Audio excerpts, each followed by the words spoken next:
right. So I believe we are live. So as far as the private chat, so I could close that now. Yeah, you can just go to a regular chat. So if anybody pops in, you'll see their comments on the side. Mm-hmm. I see. All right.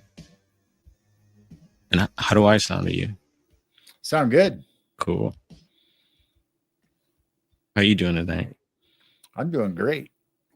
I had Yeah, a good man. show. Had a good show. We got a lot of yard work done. It was nice weather out. Then me and Jane went for a hike, check out the wooded area way past our property, and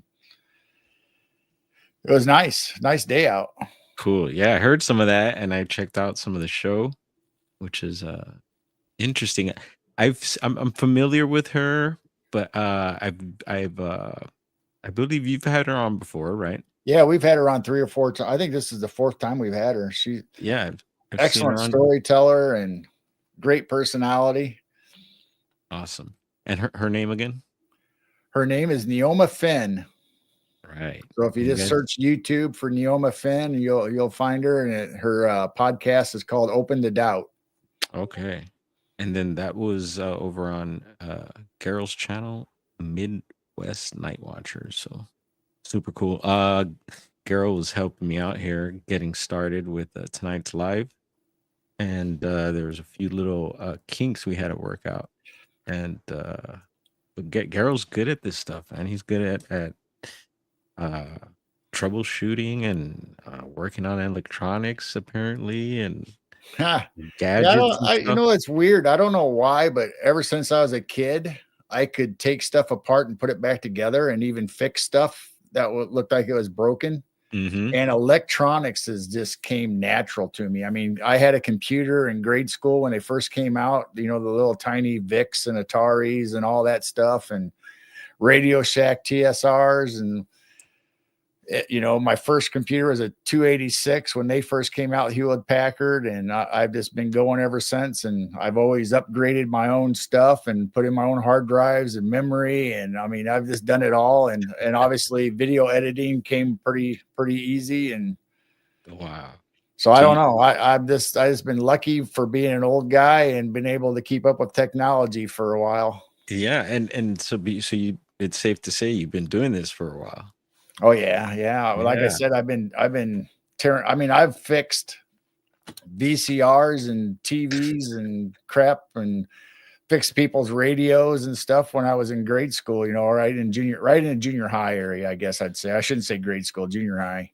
But Yeah, my dad was a mechanical maintenance supervisor and welding supervisor. He moved in all different positions, so he was kind of a jack of all trades too. So I think I picked up a lot of the family traits, but maybe applied it to a different field. I mean, I can work on cars and stuff too, but I mean, I like electronics. That's super cool. Yeah, I'm more the type that could take things apart, but can't quite really put them back together. Yeah, that's I mean, what happens with me. I don't know what it is. This just comes natural, so I'm blessed. Yeah, no, that's super cool, and I'm sure Chi appreciates that too. Comes in handy when there's something going on. We try to fix everything ourselves, but I mean, every once in a while, it's like, well, I guess it's broke, so I guess we'll just replace it. Mm-hmm. I mean, you were going to do that anyway, regardless, so you might as well try. Yeah, why not?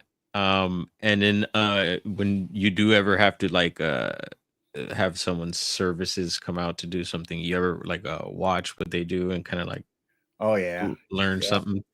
Yeah, I mean, when our job went away, I worked for Mitsubishi Motors here in Illinois. We build automobiles for Mitsubishi. After that closed up the plant and they moved back over to Japan, I was able to take college classes because they paid for it. Okay. And I went into heating and air conditioning. So I got that under my belt too. So I'm a licensed AC and heating guy, but I worked in that field for a little while. Then it was a weird summer. weird winter one year, and they didn't hardly have any calls. I mean, it was a mild summer and it was a mild winter, so they didn't really have so they started laying people off. Well, I was like one of the newly hired people right out of college, so So one of the first to go, or I never went back. Then I went to Caterpillar and started working on a computer controlled CNC machines. whoa. So that's like big machinery that Yeah, Caterpillar it's like makes and stuff? multi-million dollar computerized milling machines that you had to program and check all the specs on them all the time and adjust the programming for them and load Wow. parts and load tools and fix tools, and it was quite extensive. I mean, when it's running right, it's good because you could literally sit there for an hour while the program's running, and you keep track of your machine still. But I mean, you basically did nothing for an hour. Hmm.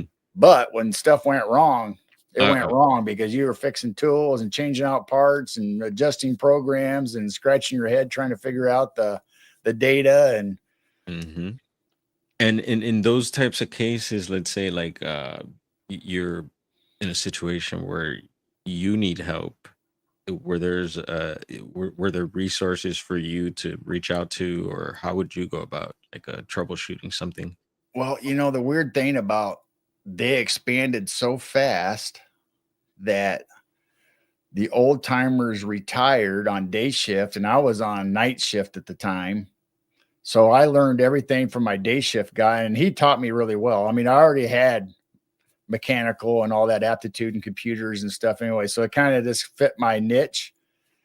But as far as actually doing the work that I was doing, I had never done it before. I never had loaded a CM machine or had to adjust it or anything. But once I started doing it, I pretty much on second shift became the go-to guy where everybody else was young kid compared to me. They were all young kids. They were in their 20s and just starting out themselves. Well, I've had manufacturing and stuff like that for 27 years or more under my belt. So I knew Wow. the ins and out of factory work, and there wasn't a lot of people on seconds or thirds to help out. Maintenance would come in once in a while early or late, stay late, but there was always that middle spot that you were on your own. If you couldn't fix it, the machine just stayed down. Mm. And then going back to Mitsubishi, when did they head back to Japan? 2005, I believe, or 2015 maybe. Okay. All right. Yeah, the plant closed down. It would have been during the Obama administration. They started making it easier to import than to export from the US. So they no longer really needed the plant or foothold in the US. It was cheaper for them to use their labor across seas and ship it over Hmm. than it was to actually pay the workforce here to make Yeah.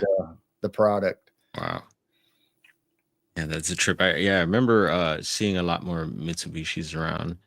Um yeah, no, it's a trip, and to have that all under your belt, it's pretty cool. I've worked in several different fields before, and they're all been kind of a little different. But yeah, definitely gained some different experiences, and yeah, you never know when those skills maybe come in handy, and Right. yeah, no, it's good. Um, and then what about like construction or anything like that? Are you good at that stuff, or? My dad was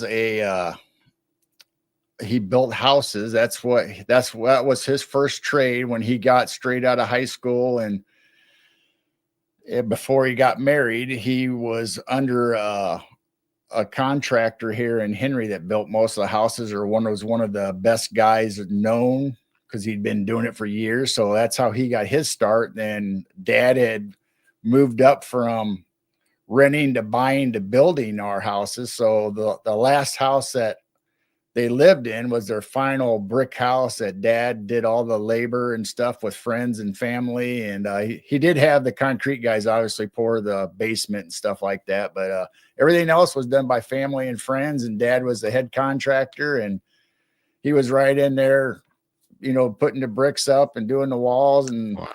he had some friends, they always traded. So he had an electrician guy and a plumber guy come over and help out. And, dad did most of that too, but they were there to help out to get it through the the sticky situations, you always come into. And he traded off his services that he knew, whether it was mechanical or carpentry or whatever, and did stuff at their house. So it all worked out really well. And so we built my brothers and sisters' houses when they first got married and got enough money together to do a house. So dad being a contractor for them, it was all family and friends again, built their houses. And That's but amazing. that's how it all got going.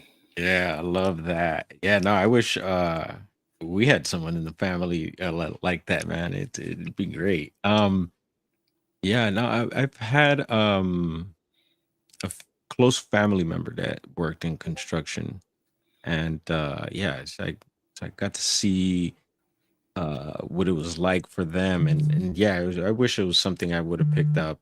Um, and especially now,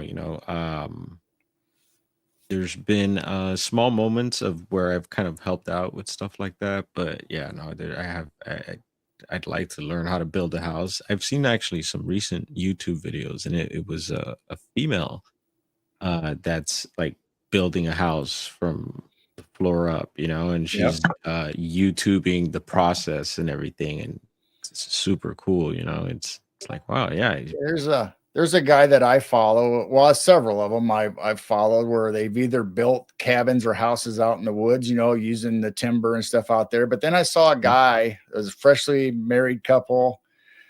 They're living in a rented place. So he's now building his house and he's never done it before. okay, So he's watching YouTubes uh and he says, take a project, whether it's, the starting off with the wall or something, just learn, watch a YouTube, learn how to do the studs and the joists and all that, and put that one wall up and then just repeat. Have your layout already, where you want your bathroom, where you want your kitchen and your inside walls, and just do it. This don't forget about it's a whole big project. Just do that one wall. yep, And then add the next wall to that. And the same thing with plumbing, electricity. I mean, he has people that's going to help him out with electrical and plumbing, just like I was talking about my dad. But I mean, he's still doing minor projects in the whole house. But I mean, literally by himself, he's building this house. that's super cool. Um, yeah, one of the when I moved north, the guy that I stayed with first, he had built pretty much his own house. Well, no, he had help along the way, but yeah, he started it, and that family they started in a teepee first. They were living in a teepee, and then from there built around the teepee even, and I think it was a wiki up they did eventually, and then built the whole house, and the whole house is kind of like all Hobbit style and trippy Yeah. looking. But the original wiki up after the teepee is still part of the house. It's still there too. Oh, cool. Yeah. I always thought a yurt would be cool. Yeah. Yeah, we had one of those for a bit, but it wasn't like it was like one of those that you buy Uh-huh. and they kind of I guess build it for you. But were you talking one that like to build your own, you're saying? Yeah, yeah, yeah. Hmm. Yeah, no, those are super cool. And the one we had, it was just a nice space, because you'd have people over or whatever, and it was definitely a space that you could stay into. There was a wood stove in there, kitchen sink, fridge, and yeah, I missed that thing. It was a nice space. I always thought those in the side of the mountains, those dugout houses are nice, because you got the earth protecting you from all the elements and staying cool Oh yeah, and warm in the winter, because it stays at constant temperature. Then you can add just a little bit of supplement heat or whatever you needed to get you through. And yep. but that would be awesome, I think. Oh yeah. There was a few videos I also seen recently with stuff like that, and they were using different things like recycled, I think, tires and Yeah. old bottles and stuff like that. But I forget there was a little hiccup with one of the materials they were using, and I forget what the issue was. But it was amazing what they were building, and yeah, I kind of I'm into that, and a lot of those people that build houses like that usually will like get help, right? It's like Yeah. they'll get a group of people, they'll come out and they build your house, and then you go and Yep. help the Yep. next person. My cousin actually did that too, the exact same way. That he was a pretty good carpenter, but he had an electrician friend and a plumber friend, just kind of like we were talking about, and they swapped services. He built their kitchen cabinets and dining room table and all that stuff because he's really good at that kind of carpentry. So they all built each other's houses, and they were all about the same age and were good friends. So I mean, it worked out well for them. Yeah. And I think that's one thing about I mean, living out, I guess you could say, in the country or just in the outskirts of the city. I think there's more of that type of bond with people, neighbors, and people in Yeah, your community and stuff like that. And it should be, right? But yeah. yeah, it seems in the city it's not like that, Well, especially here. if anybody wants to get started, look up um, what is it? Houses for Humanity, or Habitat, Houses for Habitat, Jimmy Carter's organization, where you go and you volunteer. And it's the same way. If you're going to get a house or you're going to get help with your house, you're going to go put in hours at this person's house. And they have people there to help show you, okay, this is how you use a circular saw, and this is how you measure and cut.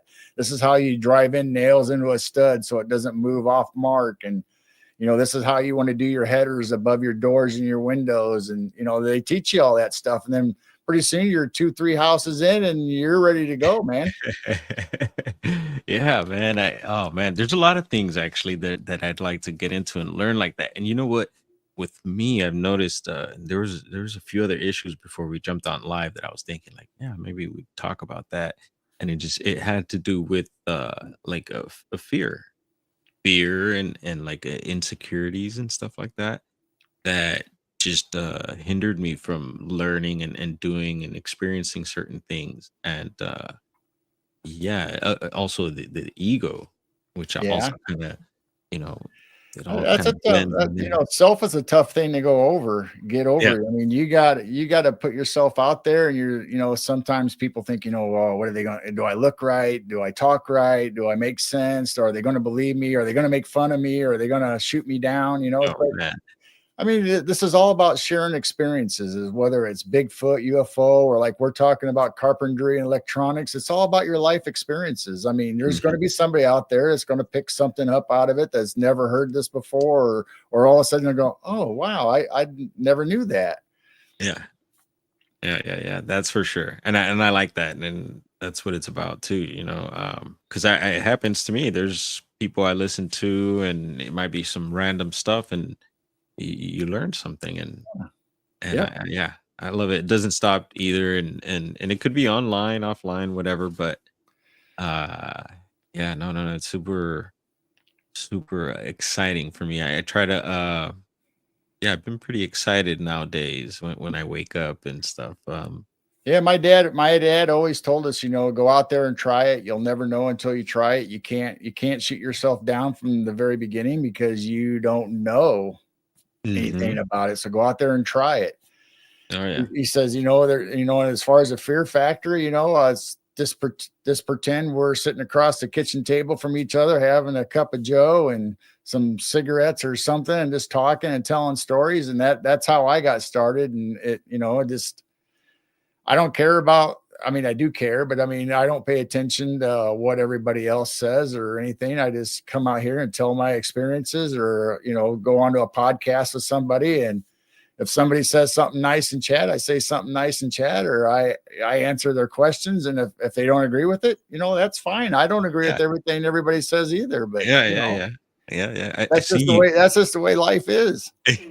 I don't get upset about it and don't go hide. I mean, Yeah. maybe I'm wrong. And if I'm wrong, I'll say I'm wrong.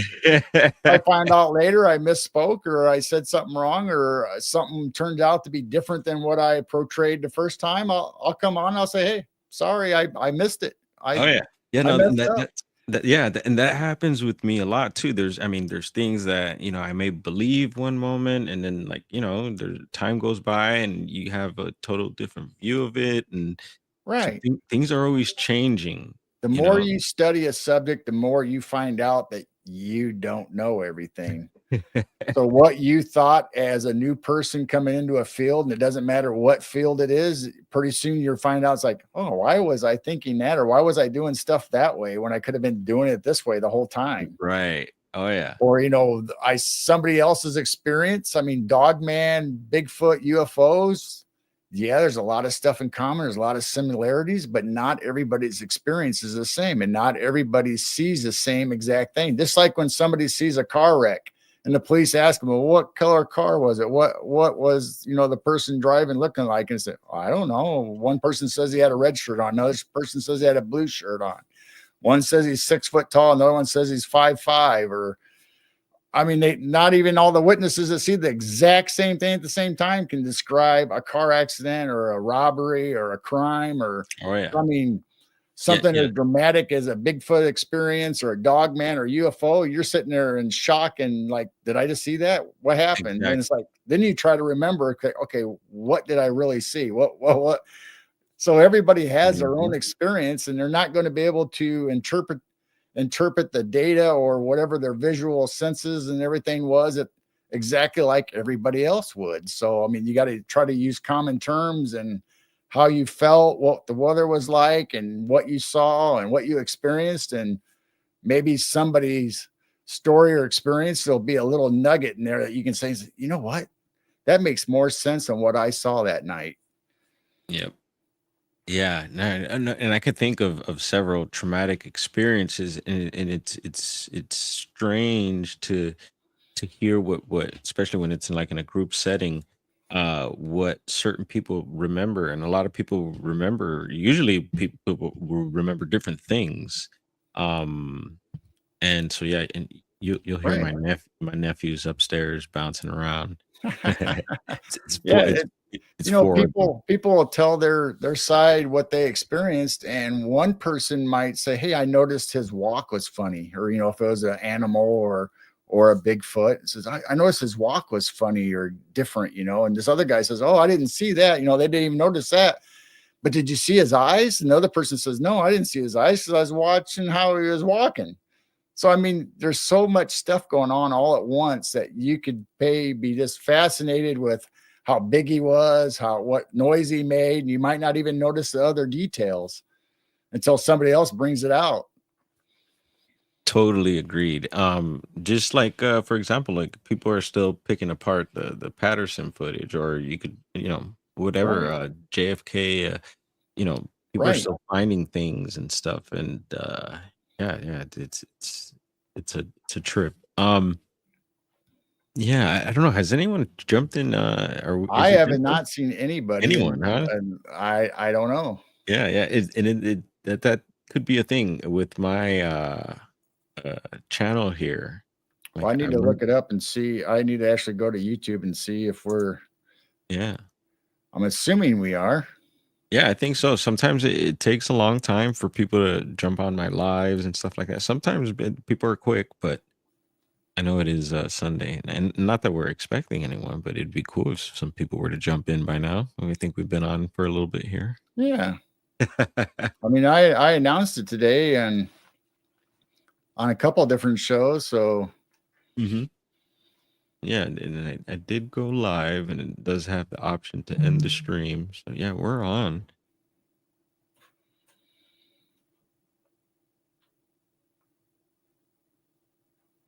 And you're checking now yeah, on I'm looking now to see if I see it. And so far, I don't see it as far as being a live video. I'm right. not on your channel yet, though. I'm just on the opening page. And I noticed last time when I did stream, it didn't like it was showing in a certain part of my page, but it wasn't showing like normally where like the videos would be. It was kind of weird. So it could be maybe that the free option of StreamYard is maybe setting it up a certain way. I don't know. But yeah, no, it doesn't surprise me that. Yeah, Um, actually, I'm not seeing it, so I don't know. yeah. So it could be that. Jane says she hasn't seen it pop up yet either. So maybe we're not actually going out the YouTube. Let's Or see. Oh yeah, well, because did you set it up as one of the channels to go yeah, to? No, no, I see. We were still private here on this thing, so I'm hitting Well, if it's stay. private, it won't go out. Yeah. So looks like we are on now. Cool. Well, let's press rewind here. Gerald and I were having a nice conversation, or we realized that the live was still private, y'all, but it's all good. Maybe we should stop and come back on because I'm still not seeing it on Okay. unless it takes a few minutes for it to. Nope, there we are. There we are. Boom. All right. Yep, we're there now. Cool. Well, Well, I'm yeah, there's sorry that you guys missed the beginning, but now you got people popping in. technical difficulties, y'all. You guys missed some cool music and some cool conversation. We told the keys to understanding the universe, and you guys all missed it. Yep. Oh my gosh. Oh man, where's that? Where is it at here? How about that? That came in handy. Yeah, you guys, welcome. Good evening, everyone. Chi, why isn't Chi up here? Maybe I gotta bump up my package. What's up, Kaiju? No, she could come Greetings, on if Dragonfly. I send her the link or whatever. Yeah, send her a link and bring Chi I don't on. know. I don't know if she's over there Is she monitoring hiding? chat and she's listening to us. I don't know Okay. if she's a willing participant. All right. Well, you're more than welcome, Chi, and anyone else willing to jump on. I don't know how to set that up. I know you got the invite here. Gerald's been showing me how to navigate on here, and there was a few hiccups, some audio hiccups in the beginning. We figured that out. Yeah, Kaiju says we've been here for 25 minutes. Oh Lord. Yeah. Heidi Pop in the house. What's up, Digger Dog? Oh man, yeah. So we had an interesting conversation. We thought we were live, and so we figured that we weren't, and fixed that. So here we are, you guys. So this is take 2. Yeah. So where were we? We can just start over and just talk. Yeah.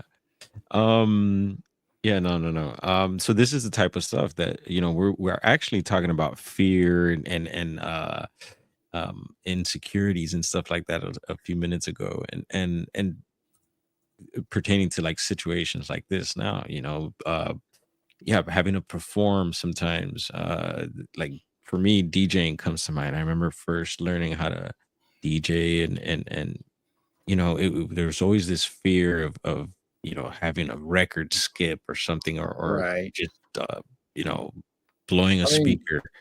we're our own worst critics, and we got to get over that.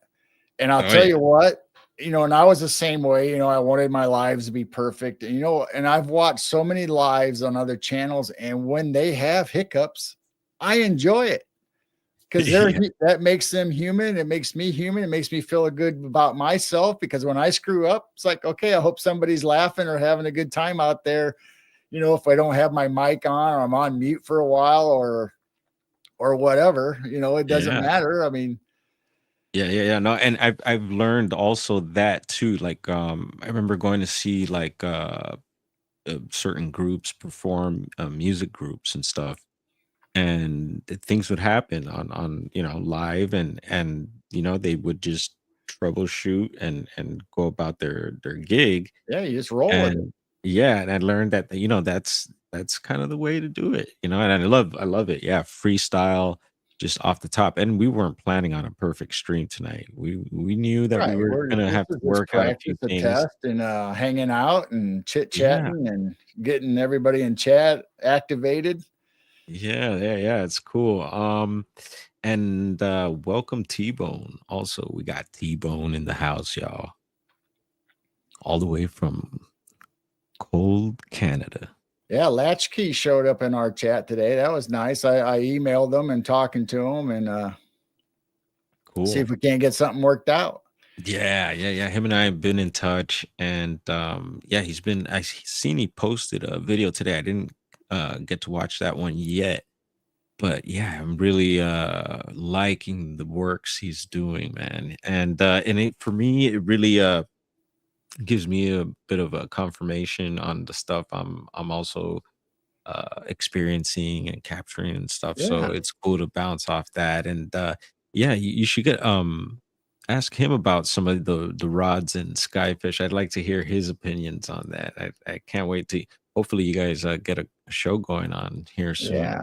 soon. We're well, as you know, we do a couple months in advance sometimes because we're all the way into February now as far as Hmm. guests. Just doing one night a week. I mean, we could squeeze somebody in on a Tuesday through Thursday or whatever Friday, but we try to stay on Sundays. And when we got real busy and we had people coming at us all the time to come on our show, it's like, all right, well, let's add Tuesdays. So we did Tuesdays for a while and Sundays and Wednesday nights. And I'm on two other shows besides that. So it's like, man, our week's filling up really fast.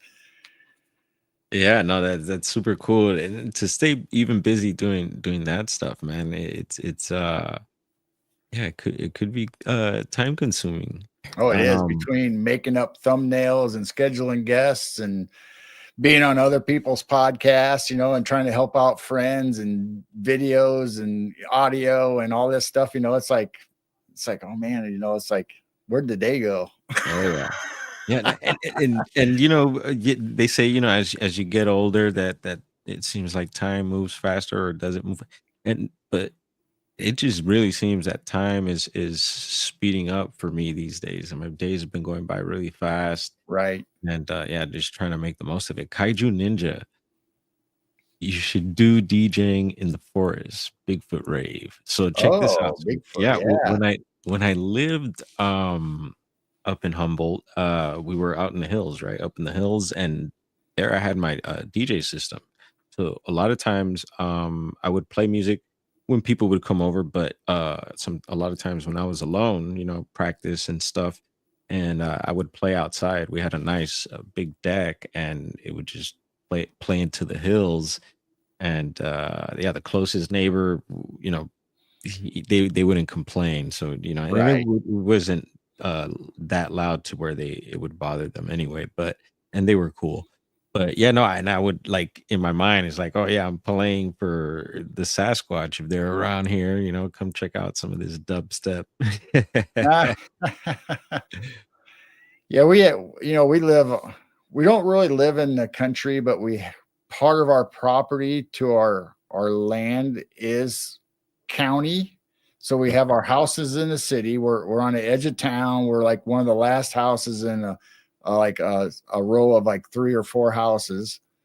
But there's our neighbors are more older than me. I mean, they're elderly, so they stay inside and they have their windows closed and air conditioners on or whatever. So when we first moved here, I was able to set up outdoor speakers on our patio and have it hooked up to internet and Spotify and all that before you could buy speakers hooked up already to go. You had to figure that stuff out. But nobody ever complained. But we didn't have it super loud, but we had it just a comfortable level right there for our patio, and that was nice having a fire and having some music going and staring Nice. up at the sky or out in the fields and Yeah, no, I love it. Sounds good. Um, and speaking of speakers, Gerald and I in our conversation earlier, we're talking about uh Gerald's skills with electronics and all types of other stuff, just how handy he is. And he blew my mind. I was like, whoa. So if you need something fixed, call Gerald. Just kidding. you pay for the parts and shipping. I'm good with it. And Gerald is do you pronounce it Gerald or Gerald? It's Gerald. Gerald. Got it. Yes. So yeah, I'm gonna have But to. growing up in a family that all of our names rhymed, and my grandmother would just spew out all of our names, and people has always pronounced my name wrong. So usually I just tell them to call me G if they can't ever get it right. But it doesn't upset me that they say it wrong. I mean, if I know you're talking to me, I'm going to answer. I mean, obviously, if you say Gerald or whatever, it's like I know you're talking to me, so I'm not going to be offended or Gyrle. See right there. I'm from Illinois. Yeah.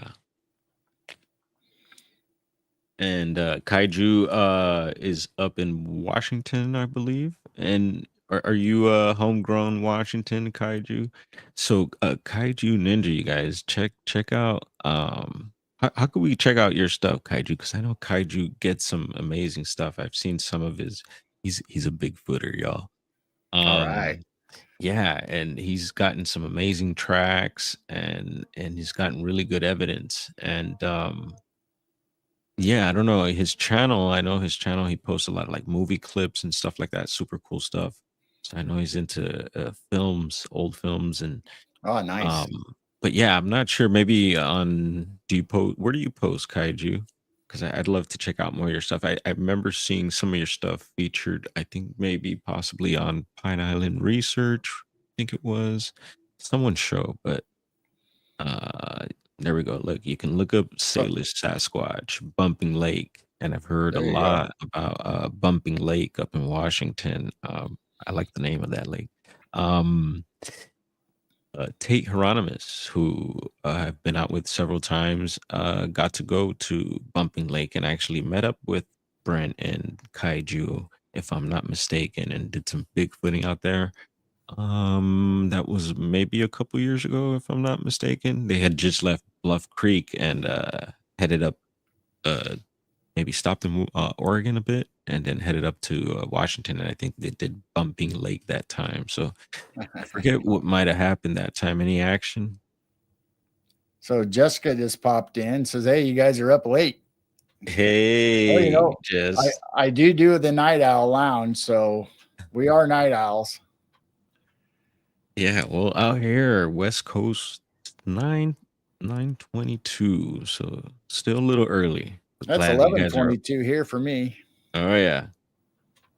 But I mean, I'm retired now, and Jane, Jane's always been, at home with the kids and stuff, and she's just continued that, since our retirement. There's no sense, either of us working if we don't have to. So we lose track, just like we were talking about earlier. We lose track of time, so we might not go to bed till 2 a.m. in the morning.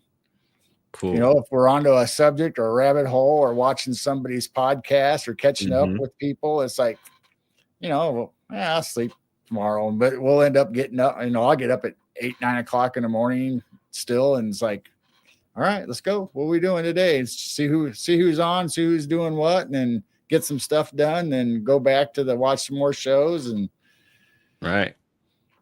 Yeah, sounds like a good routine there. Yeah.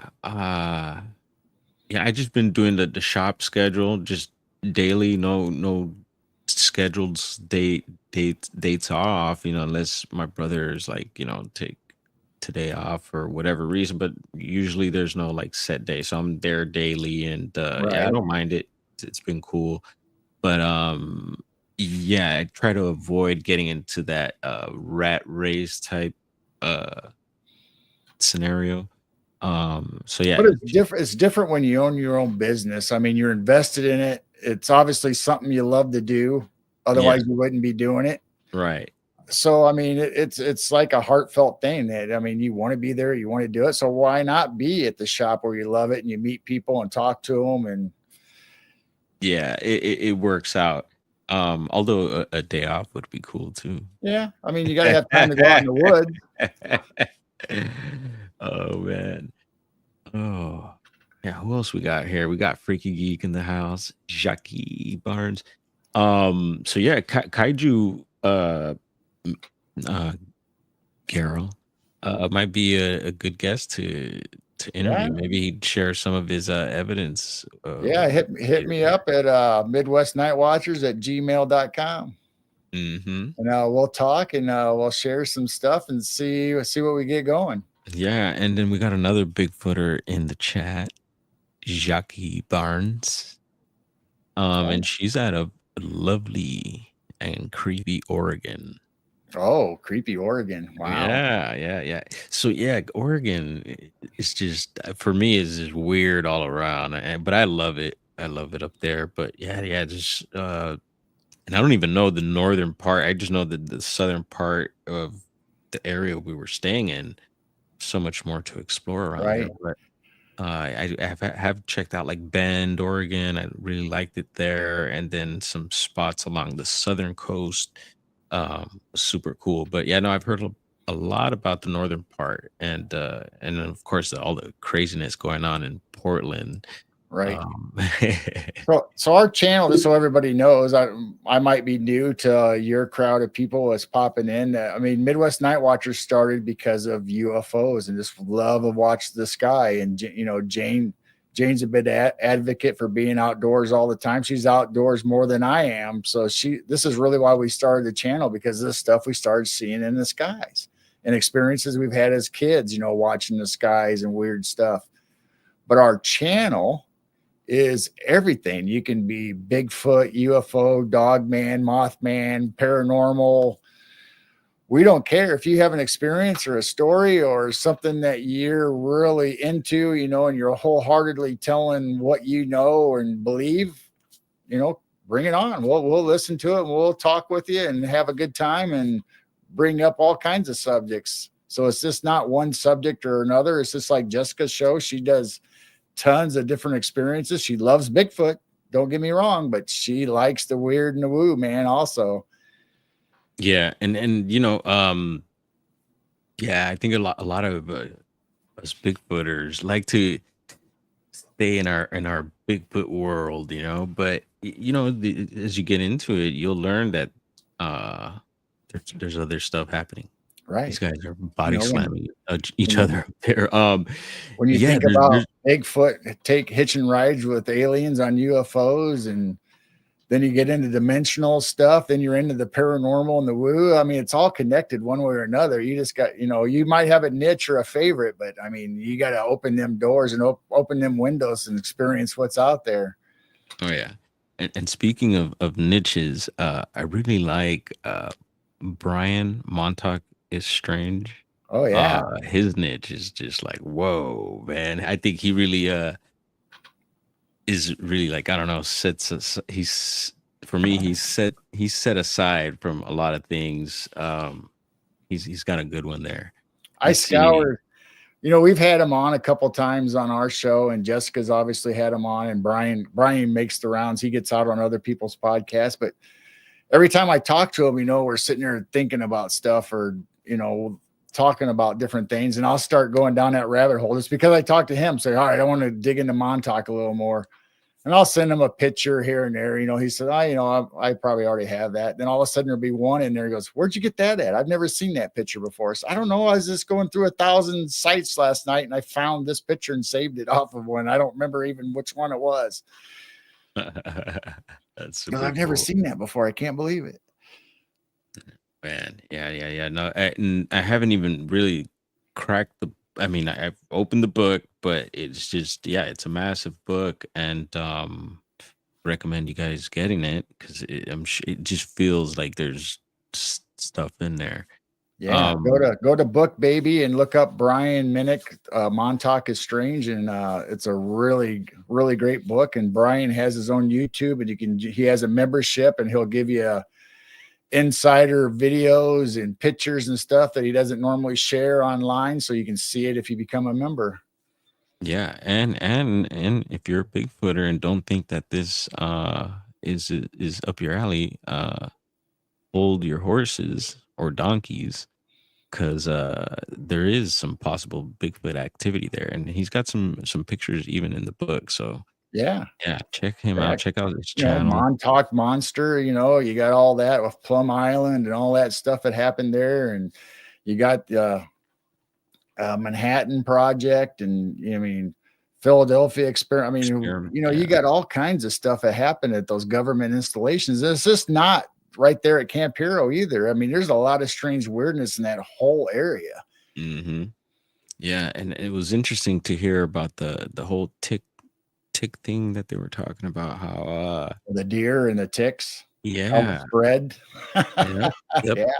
Yeah, And I won't lie, I've been a bit by quite a few ticks, being out in the sticks, and yeah, no, it's not pretty and it's scary. And I don't think I have, it never got the big red ring or anything like that, but it was freaky at first. But yeah, no, I think I got to the point where actually really good at even spotting them now before they could do damage. So the last few times that I did spot them, and this is being out in the woods, they were super tiny, and luckily I got them on time. And yeah, no, those things could be freaky. Yeah, Yeah, so I got you guys also make sure you go to Jessica the Cryptid Huntress YouTube. I mean, you talk about somebody who's busy all the time, having hey, shows on Monday, Wednesdays, Thursdays, Saturday nights, and all the great guests. And then she still has time to go out in the field and do research. Just like and she's she just said in chat, like her and LIB and Brian Montauk is Strange and all them went to Montauk and Camp Puro Camp and Hero. yeah, Yeah. for the anniversary. Yeah, super cool to have that under your belt, Jessica, and she's a mom. We didn't mention that one, did we? Right. Most people are busy enough with kids and family, and she throws all that on top of it also. Yeah. I'm starting to think that she has a clone, Geralt. There may be. Yes, How do we know? we'll How do have we to know? check. Well, we're gonna look She does close seem the like next she's in a time she couple goes. different places at the same time. And the next, yeah, and the next time she goes live, we'll just have to really check out her movements and stuff, and I'm how gonna she's text her. I'm gonna text her the next time she goes live. Are you really live or are you somewhere else right now? uh-huh. Check on that doppelganger. But Awesome. Jessica also has a membership with special videos and stuff that she doesn't necessarily or can't share on her show. So if you go to her YouTube, make sure you join her membership and get some insider info and card readings and stuff like that and special videos. And believe me, some of the subjects they get into there are far out. So Yeah. put on your She gets spacesuit. Brian Montauk, is Strange on there. She gets Barry Littleton. Barry, you never know what the subject's going to be. If Barry, he talks about all kinds of stuff that, stuff I've never heard of. Oh yeah, hi Brazil, Barry. It's been calling me. I'm looking into that. Yeah, there's this. I don't know if you guys know, but we gotta look into hi Brazil. So Kaiju question. Are there ticks at Bluff Creek? Yes, actually, there's not many. This last time, I think this July, when I was with the guys out there, I did find a couple little tiny red ones, and actually, it was on my phone. Spotted it on my phone and was able to nail him. But no, usually we don't get them there, but I'm sure they're there. But in Southern Humboldt, yeah, that's where I would get, Willow Creek too, out in Willow Creek. So I'm sure they got to be in Bluff Creek, but I've never really had an issue with them there. But yeah, no, it's just one of those things that you learn to check for them when you get back from being outside, and Right. I you mean, know there's this ticks and just like everything else, there's a season for them. I mean, the weather has to be just right and everything. I mean, you're going to have them. I mean, here in Illinois, we have them every year, but Mhm. sometimes they're worse than others. Sometimes they come late, sometimes they're early. So it's a weird subject, but I know almost every state except for maybe Alaska or somewhere doesn't have ticks. Maybe Antarctica. I don't know. But they're everywhere else, man. They're spreading out. Yeah. And so, yeah, I don't know if I finished touching on Jackie. So Jackie is in Oregon, and yeah, she's has some sort of ties to like Owl Moon Labs, who, yeah, they're doing some interesting work with Bigfoot and stuff. And I've seen some documentaries. I remember there was a particular property that had all types of like paranormal activity going on, and Arctics. That's a good one. Wait till they weaponize ticks. Oh Then man. we'll really be in trouble. Oof. Yeah, and so this property, they had all types of activity going on, and more on the paranormal end, and but like Bigfoot related as well. And but I believe this property sold. The last I heard, it was up for sale or something like that, and I think it might have sold. So I don't know if they're doing any follow ups or any more work in that area. But Oh yeah, wow. I guess what is it? A Flash of Beauty. would be the channel to go to find out more about that. Yeah. Let's see I who was we I have. was just watching what's her name? Shoop. Wow. Was it Barb Shoop? On Yes. that, yeah, I was watching her interview from Flash of Beauty. Everybody's been breaking down different things, and that is just awesome. Nice. Yeah, I haven't caught that yet. But I did, speaking of Barb, yeah, I think I mentioned it yesterday that she recently posted a video and it looked like some gnarly eye shine or eye reflection and possible subject there. And yeah, I really like how she Bigfoots.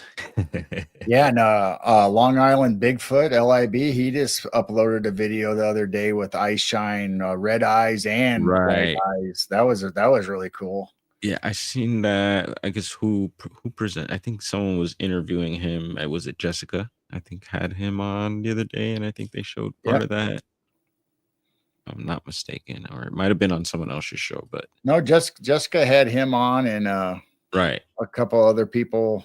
okay. Oh no, it was on. I think I Oh, forget his Disclosure name. Now. Yes, Yeah, Disclosure Now. Yeah, Yeah, Arcane. that was That's with right. Brian Sang and But she was just LIB was just on her show not too long ago. Yeah, last week. So yeah, and then speaking of disclosure now, they're somehow some of them went also to that Montauk trip as well, if I'm not mistaken, right? I think some I of those believe people Brian joined. Singh was there. Jessica can tell us in chat. I think so. They had quite a few in their group that went. Mm-hmm. But I know I Yeah, think Brian Singh was there. LIB was there. Brian. yes, I don't know if Jessica was there. yes, it was quite a gathering that time. I Super think cool. maybe Dark Hour, Dark. If I'm saying that right, I think he was there. Huh. Yeah, feral hogs. Yes. I don't know. Yeah, yeah, wild hogs. Yeah, we get them here in California, and there goes the train. You guys ready to get on the train here? Yeah, All aboard. Strange Train. It never fails. They don't have any Cabbage Patch Kids on there, Yeah, do they? yeah. Any orphans in there? Jeez, Ah, oh my God. No, God forbid. But yeah, no, it's interesting that the trains here. So I've noticed they have undercover I'm sure it's like federal police because it's the trains, but yeah, they're pretty active around here. I've seen them sometimes. I wasn't sure who they were. I was like, these guys look like undercover police because it's all black SUV, spotlight and just the unmarked plates. And I was like, what the heck is going on around here? And but putting one and two together, I figured that yeah, they I think they patrol the tracks because oh yeah. yeah, there's been a lot of theft uh from those trains and stuff. I remember a couple years back before I was still in Oregon at the time, and I remember hearing about this. I think it was I don't know if it was a accident or what, but somehow a bunch of people got into a bunch of train carts around here, and it Yeah. was just a mess. People lost a bunch of packages. It was just, and I think it might have been around the holidays too, and it was just all bad. And yeah, They were doing that up here by Chicago too. They were hijacking trains that possibly had shipments going to, usually Walmart does their own trucks and Amazon does their own trucks, but they found out that these trains were actually making special trips for them to go to a warehouse or whatever distribution center, and they hijacked the train and took everything out. I mean, they were carrying TVs and all kinds of oh, appliances and everything out. And then not too long ago, they were actually finding out the routes of Amazon people, and they basically boxed them in and forced the driver out of their car and had them mm, open up the back end and just emptied it and just took off. wow, They were yeah. doing that nonstop. I believe it. I believe it, especially Chicago, and I wouldn't be surprised of hearing that happen here. Yeah. So the one thing I seen just the other day on the news because I just got a new computer here, and locally here right now we got people that are finding people that are purchasing Mac computers, Yeah. and they're getting them before they get delivered to the actual person. So they'll meet the delivery person, show them whatever they need to show them, and they're taking off with the computer. See that company, whether it's Amazon or whoever, needs to train their people and say, no, you don't just hand it to somebody in the street. I don't care what kind of ID or whatever they have, it has to go to the residence. Hmm. Yeah. Yeah, no, there should be some more security measures on that for But sure. then you got porch pirates and stuff anyway. I mean, I've seen videos where the UPS guy or FedEx guy is getting ready to set it. He just set it down the porch, and before he can even hardly get it there, somebody's already got it Yoink. taken off. Yep. Oh yeah. And they're sitting there like, what just happened? Yeah. Somebody just took your. He's telling the person, somebody just took your package. I just set it there. Yeah, It's it's like, it's oh my it's gosh. real. It's real, and it's on video. You could see this stuff we're talking about. It's amazing. Yeah, no, I could go on about stuff like that, and I'm sure. Do you get local? Do you pay attention to like the city news, like Well, see, Chicago we live in news a and stuff? small farming community, so we don't really get that much. I mean, we have stuff that happens, but nothing, not like Chicago or St. Louis or Yeah, that's what. LA or any of Yeah, them, that's what I'm New saying. York. Do you pay attention to like the Chicago Oh stuff? yeah. I Okay. get news feeds about all the I like all the wild stories though, the Oh yeah. crazy ones. Yeah. So I'm sure there's. I'm safe to say that there's a Chicago man, like there is a Florida man, and all that. Oh Lovey yeah. Dove in the house. Yeah, I don't. You have you ever heard the term Chirac? I've heard it, but I don't know if I really know what it really Yeah, well, means. they call Chicago Chirac because it's like Iraq. It's like a war zone. It's Ah, so it bad. is. Yeah, it's gotten that name. Sure. Yeah, I've never been out there. I have a friend that wants me to go visit them, but yeah, I don't think that's gonna happen. But I would like to go visit, just I to. tell you what, though, I mean, just like every major city, there's always the underworld, the underbelly, whether it's crime or whatever. But also, they all have this paranormal, Bigfoot, cryptid side that you have to really meet the right people to get into it. Because I mean, there's been so many Mothman sightings in Chicago. There's been Dogman. There's supposedly been Bigfoot spotted in abandoned houses, whether they were old crack houses or the inner city, the hood, basically, Uh-huh. and they're hiding out in these houses, and Yeah, it's I've heard about that crazy. about Detroit is and I think there's a map, and who knows how real, but someone took the time to make this map, and it was showing all the Bigfoot reports in urban Bigfoot reports around Detroit, and there were, yeah, reports of them squatting inside of abandoned houses and stuff like that, and Yep. yeah, I found that fascinating. um There's a Chicago Mothman map. I mean, oh, okay. so I Is mean, there? everybody's starting to put maps out there. I mean, I talked to Montauk is Strange Brian. I talked to him. Says you need to do your own Google map and all your spots on Montauk on what's happened there, and have pictures and little videos and stuff on there so people can find Mhm. it. That'd be super cool. Up in Humboldt, there's one guy who sells maps, and they usually have them at most of the gas stations.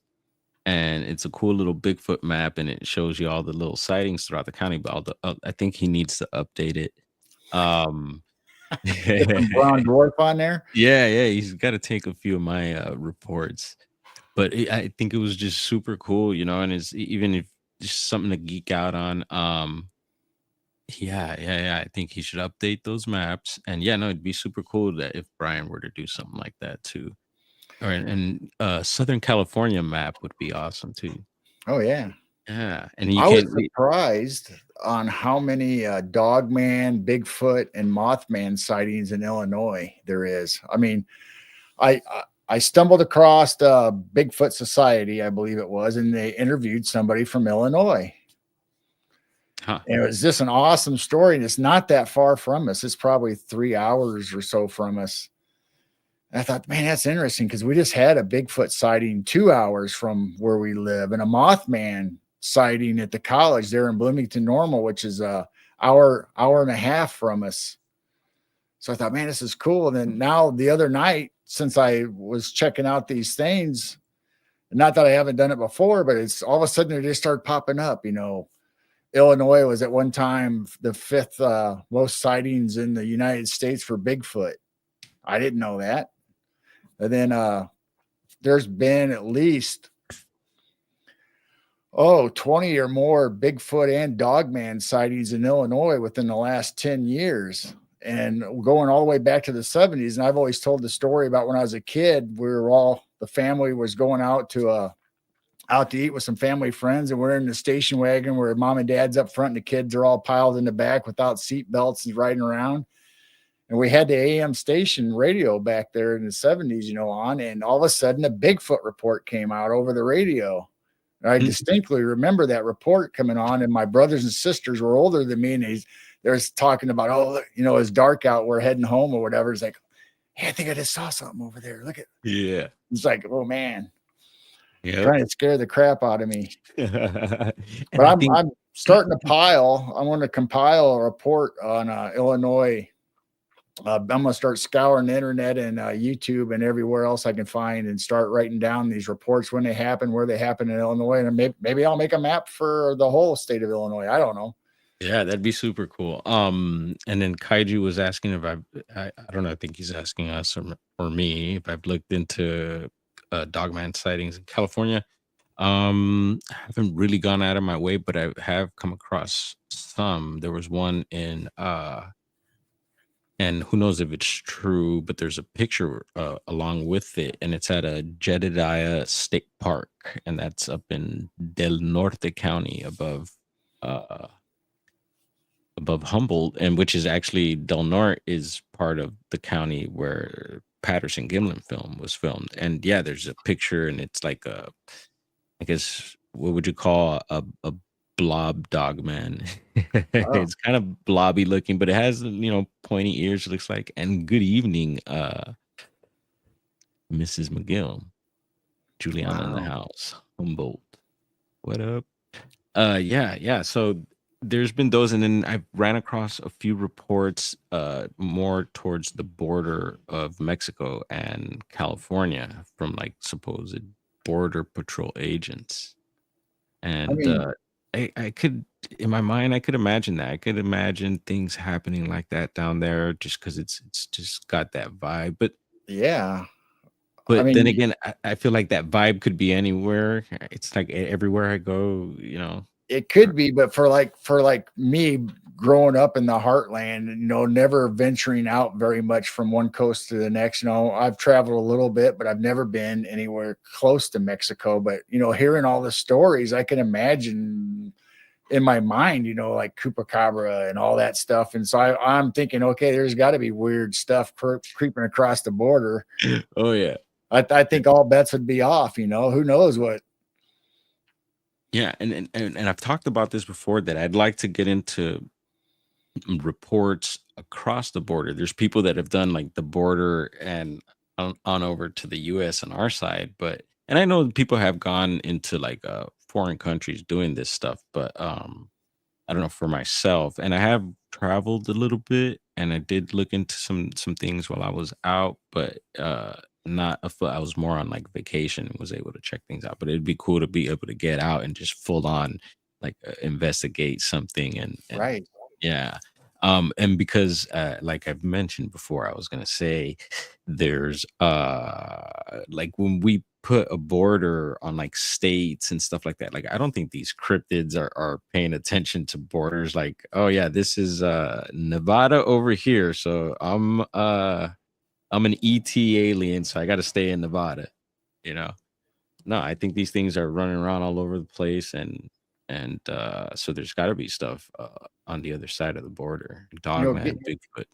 Getting back to that app idea, I would think it would be better to do like Pokemon Go with Sasquatch or Bigfoot or Dogman and have Dogman or Bigfoot appear in spots where they've been reported and have people go there trying to find them. And who knows, maybe they'll really see the real thing as they're trying to get the electronic one captured to their game. Yeah. Oh man. Yeah, no, Can you and imagine that another going out thing, there trying to, oh, I'm just playing a game, trying, oh, all of a sudden you see a Sasquatch showing up on your screen out there in the field over there, and you go over there, and there's actually really a Sasquatch over there. oh, um, yeah, no, there was something that I was coming to mind, and I'll have to download that file again. Buffering. Um, yeah. Oh, yeah. I was gonna say that there's a lot of names for things like for instance, like boogers, for Bigfoot or Right.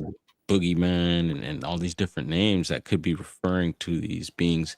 So in Spanish, uh, in Latin America, especially in yeah, you could say most of Latin America, there's one El Cucuy. So El Cucuy is the boogeyman, like the boogeyman. And maybe someone might be able to, like, for me, it's always been like exactly the boogeyman. So, and it wasn't until later that I learned that possibly the boogeyman could be referring to Bigfoots out here. And Right. so now when I think about El Cucuy in Spanish, I'm wondering if that could be a term for Sasquatch, and people in Latin America are seeing Sasquatches and but are just calling it different things and don't know. See, we need an urban dictionary for all the terms at local areas because you go to the Appalachians and they have nicknames and for everything. You come over here to Illinois, you go down to Southern Illinois, even Northern Illinois, they have different names for different things. I mean, you go out west, and Mothman or whatever might be Yo-Yo, or whatever they call it. I think it was Yo-Yo. I might be saying it Momo wrong. Yeah. or So Momo. you got different names locally that the people that actually live there and tell the stories have compared to just saying Bigfoot, Mothman, Dogman. They actually have names attached to them that a lot of us, Hmm. like I, might not know.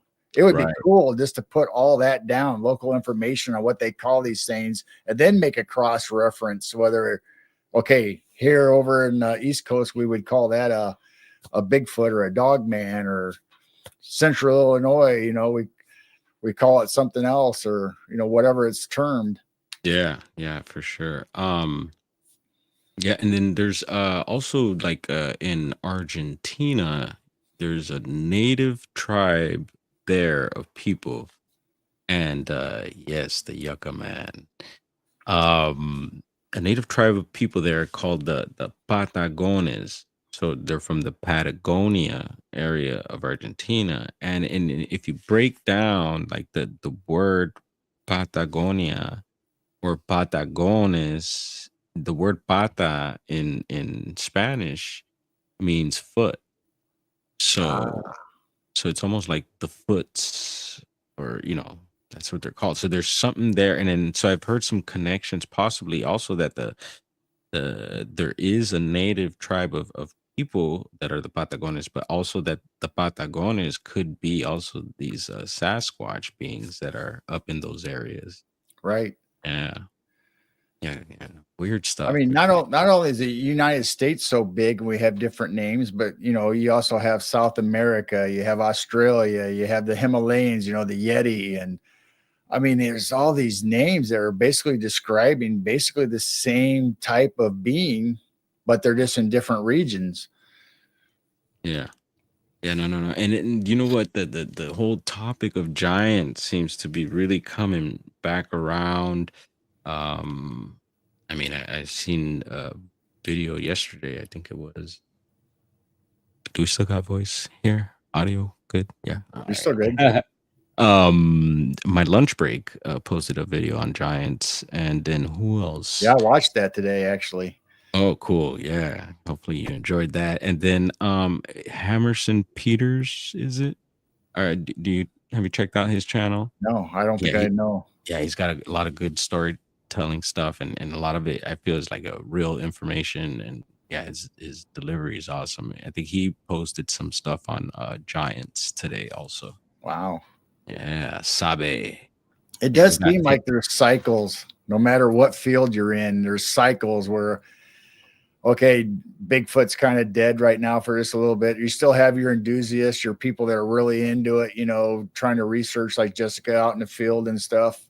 But the stories kind of slow down a little bit, or other channels quit talking about it because they're on to Dogman now or on UFOs. And it Yeah. just seems like there's an endless cycle or, hey, did you hear the new one about? And then all of a sudden everybody starts talking about Bigfoot or Dogman. Hmm. Yeah, no, it's a trip to see, and I feel, yeah, like the Dogman thing has really, taken off. And that's another one also in Latin America that I know, it's going to be a big thing. There's going to be a lot coming from there. There's a lot coming from Brazil. Um, but yeah, I just feel like that's one of those things that I know in Latin America, growing up, I heard a lot about, you hear stuff.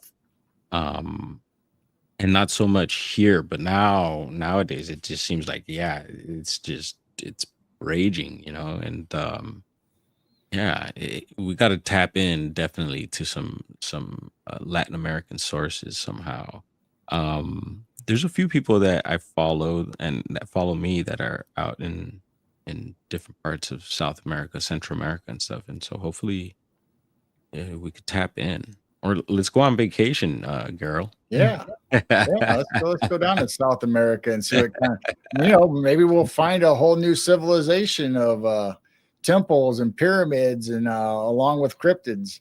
Oh yeah, yeah. No, those pyramids just keep popping up, man. And it's like the more they look, and it's like Guatemala, for example. It's amazing to see how small that country is, but yet there's so much. It seems like buried there. They keep finding more pyramids and stuff, and now with lidar and all that stuff, they're finding Oh all yeah. sorts of Well, my cool stuff. favorite story about South America and new discoveries is the kid. I think he was 15 at the time, and he was sick, so he's home from school, and he was interested in archaeology and stuff and the old civilizations, and he matched up the star constellations with the existing temples down there because he thought of the pyramids in Giza, so those three matched up with Orion. So he says, well, what if I try that down here in South America? And he found a new temple. Can't see it on ground, you can't see it in the air because of all the vegetation and overgrowth. But when they finally got a plane with that LiDAR technology, they thought, hey, I think there's actually some buildings, some temple down here where that kid said it was. And all he did was line up where that constellation was according to all the other existing ones.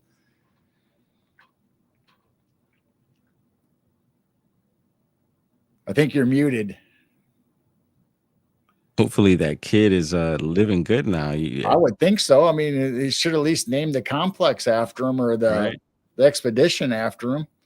Maybe Yeah. invite them down there, let them see it after they get it going. Geez.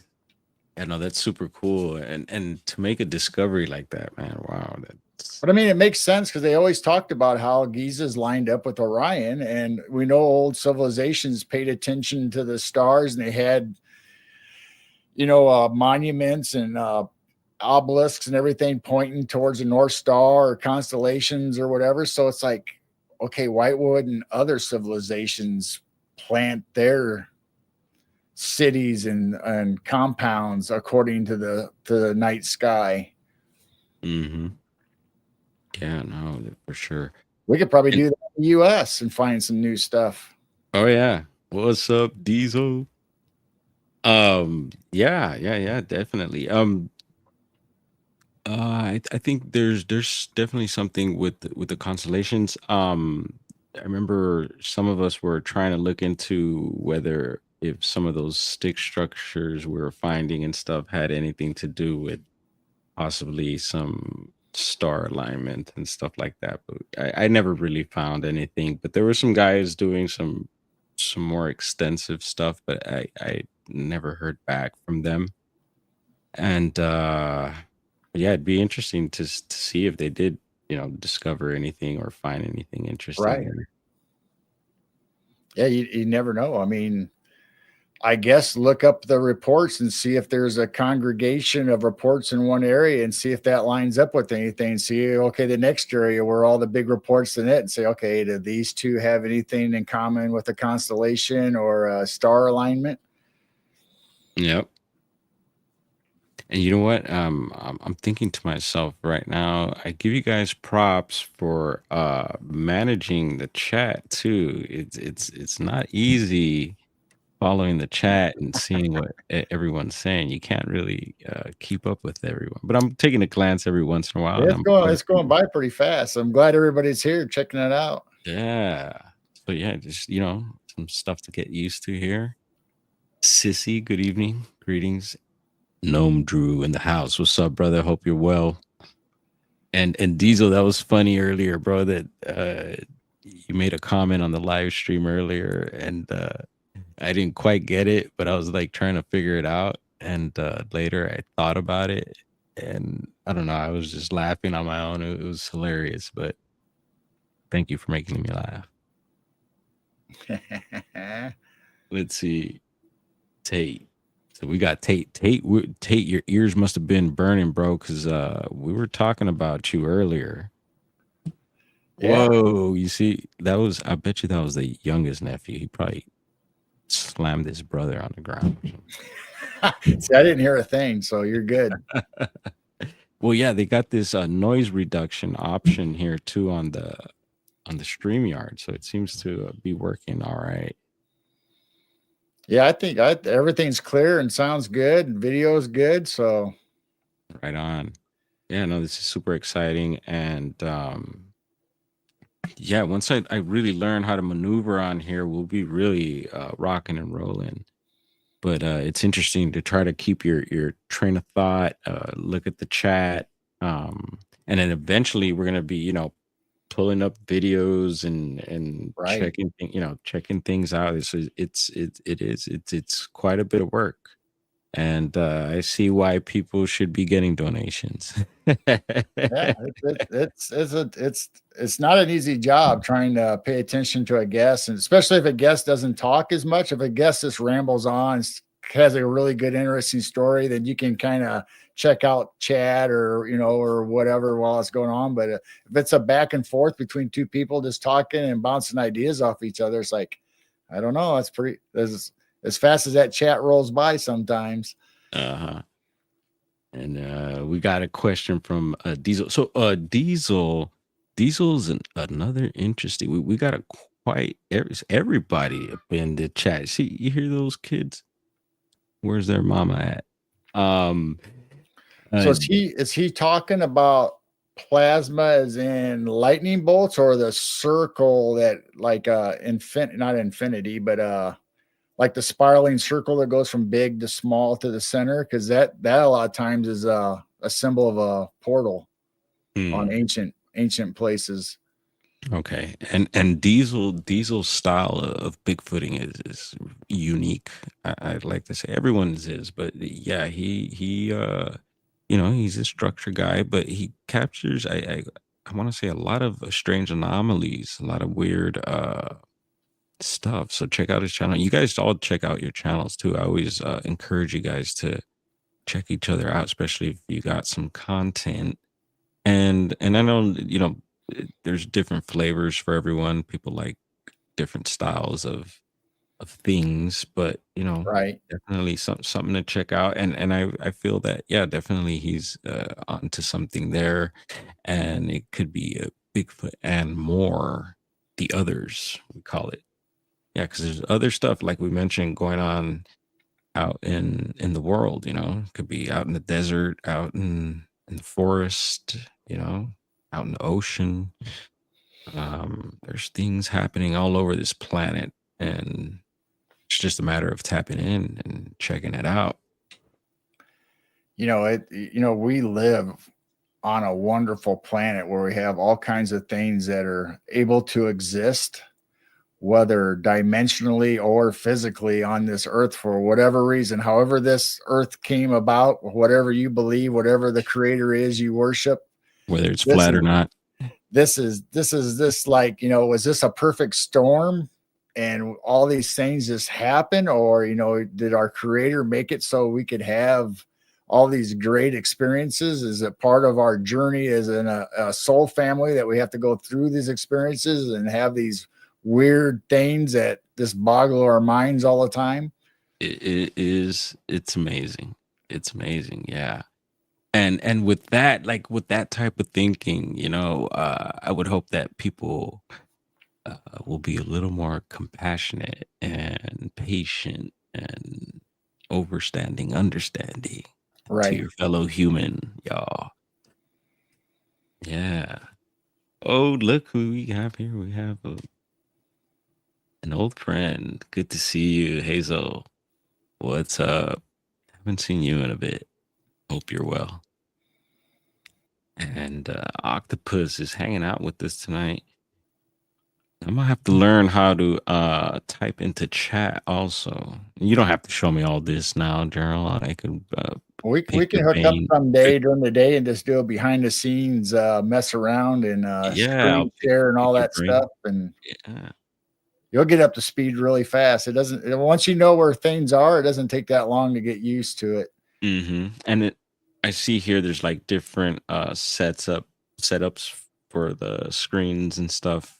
And yeah, I guess there's the hotkeys also. There's different keys you could set up. Yeah, And so you can just hit a couple keys and you'll be right in that mode right in there. But right. it's just as easy to click on it. I found, instead of trying to fumble or look down at your keyboard, where you can Mhm. just grab your mouse and just click it right in front of you. Right. The best way to contact me, you could drop me a message on any of my videos, but I'm thinking I do have a Discord, and then maybe after this, I'll share the Discord in the community page, and you could hit me up there. But yeah, I'm not difficult. And then if you know someone who has my contact, you feel free to hit them up. Yeah. So yeah, back to Diesel. I was wondering Diesel because I think one time I seen Diesel in an interview with um 14. I forget that brother's name, Michael, but he changes his channel name sometimes. But I was wondering if Diesel, yeah, if you're interested in talking like this, I'd like to pick your brain sometime. And then maybe some of our other friends here that do shows also would like to have you on as well. I'd like to see you get out there more, but I know some of us are more private. You know. Well, the fun thing about StreamYard and all these platforms, that you don't have to go live. Okay. You can record the video behind the scenes, just like me and you would be chatting, but we're not Mhm. live. Or you can just not record at all and just have a conversation, just like a All Zoom audio. conference call, and just talk to one another and share experiences. So you don't ever have to put it out there if it's something somebody wants to keep private. Or Hmm. Yeah. We could change your voice if you'd like, Diesel. Um, yeah. let's see. Diesel. I would imagine Diesel would like Monster voice.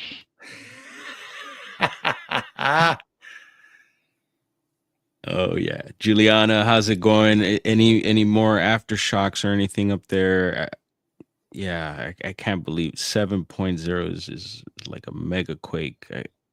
That in like San Francisco or LA would be,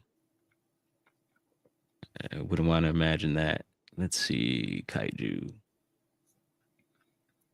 There you go. Andrew and Gnomes Trucking says that he does shows once in a while about sharing his trucking and paranormal encounters. I mean, Awesome. that the last Bigfoot that I was talking about, that was only a few hours from us. That was a trucker that saw the Bigfoot leave the road and go into the woods. So you get a lot of people that travel the highways and byways come up with a lot of reports.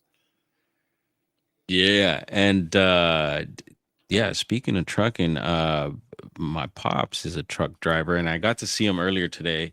And the reason why I keep going down like this, trying to get close to the mic, I'm sitting in a weird position here, but pops, yeah, I got to see pops today. He came by bearing gifts, so he hooked up my little nieces with some gifts. I actually got a few Christmas gifts too, so I gotta wait to open those. But he's a truck driver. Him and his partner, his lady partner, are both truck drivers.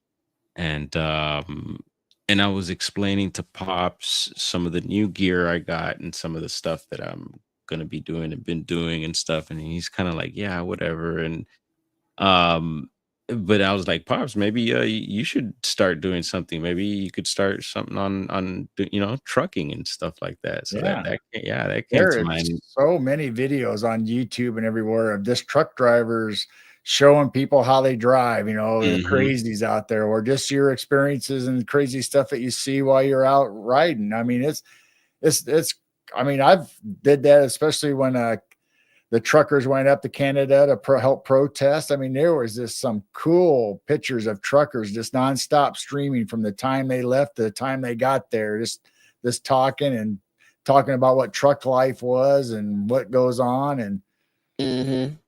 Tate, yes.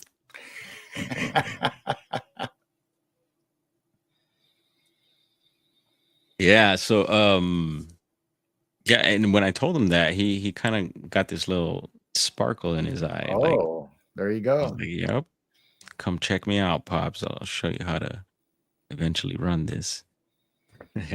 Get a dash cam and you're on your way. Yeah. Let's see, Latchkey was in Van Nuys. Oh wow, yeah, the '94 Northridge earthquake is that's what I'm imagining he's referring to there. And yeah, I remember I was actually in Glendale, California, which is Ah, uh, not too far, but uh, yeah, and that was creepy. I wasn't home. Uh, I was up at a friend's house up the street, but my parents, my family knew where I was. But after the quake, I uh, I didn't get back home right away. So my parents were like, "What the hell? Where are you? You need to get your butt home." But yeah, I was out helping a family friend. They had a business in Burbank. It was like a small market, and it was a mess. It was just like the aisles were just all pushed over, and we were helping clean up. And yeah, I'll never forget that. And actually, the when the earthquake struck, we were they had just moved into this new house, so I didn't really know my way around the house, and it was all dark, and his aunt was a LAPD officer, and oh, she really? yeah, it was a trip, and we were bad little suckers too, my buddy Andrew. But she pulled us out of the house. Yeah, she pulled us out of the house. I remember I felt like I didn't know where anything was. It was just all dark, and I couldn't find my way out of the house, and she came in and grabbed us. So that was really cool.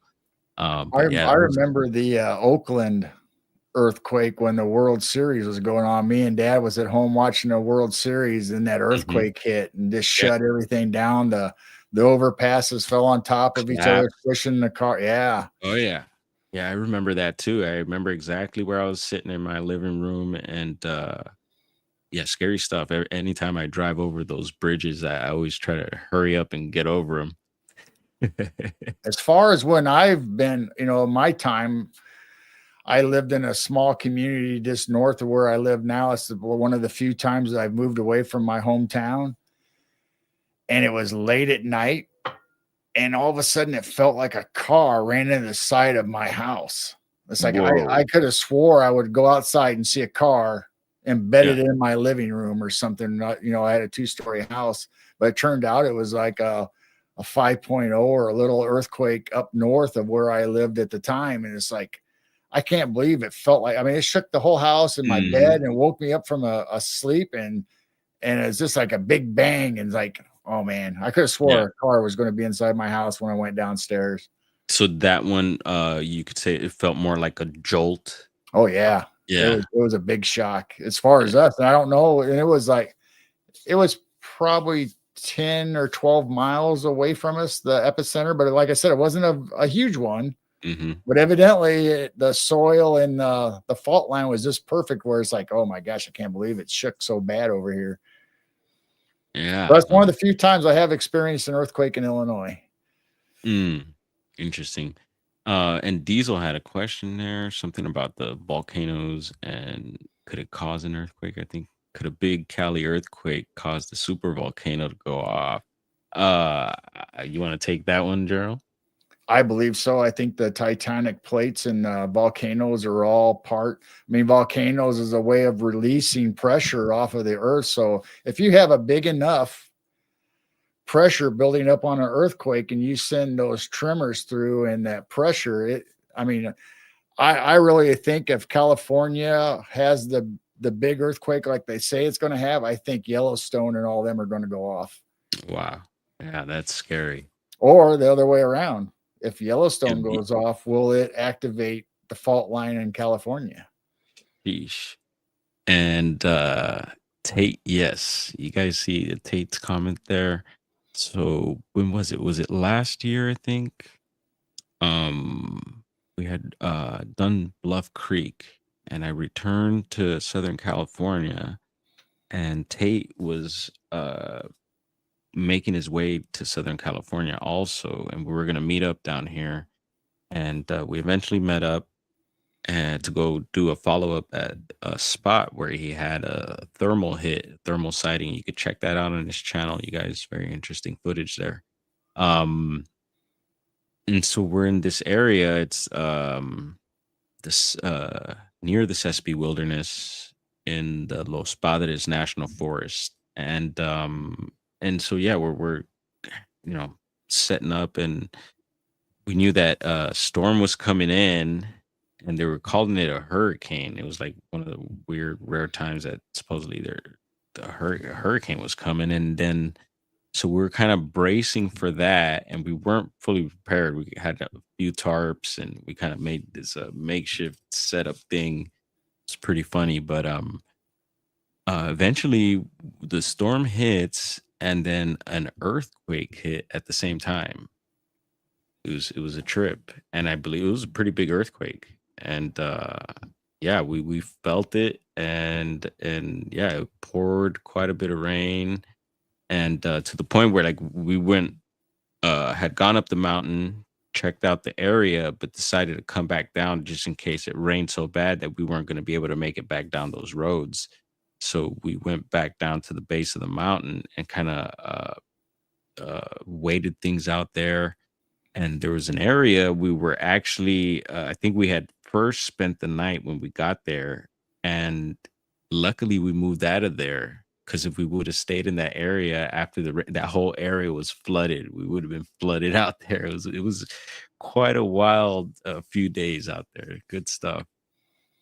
And those videos are posted, you guys. So ooh, we got Bat Mom in the house. Greetings, Bat Mom. Ghost Dragon as well. Adley, And what's they up, do, y'all? speaking of volcanoes and earthquakes and stuff, they do artificially start earthquakes where they're small tremors and stuff with detonations and other sonic devices to shoot down and to relieve the stress, basically. So they say, okay, we'll have this little quake. Hopefully, it's going to be a little quake. They try to figure out the science on how much pressure to relieve, how much explosive or whatever technology they're using. So, okay, if we have this little one here to relieve the pressure, then we avoid the big one later on. Right. It's kind of like when you first start get a headache. Okay, do I take medicine now or I wait to see how bad it gets? And then by the time the big one's here, it's like, well, no matter what I do, I'm not getting rid of it. Yeah, I waited too long.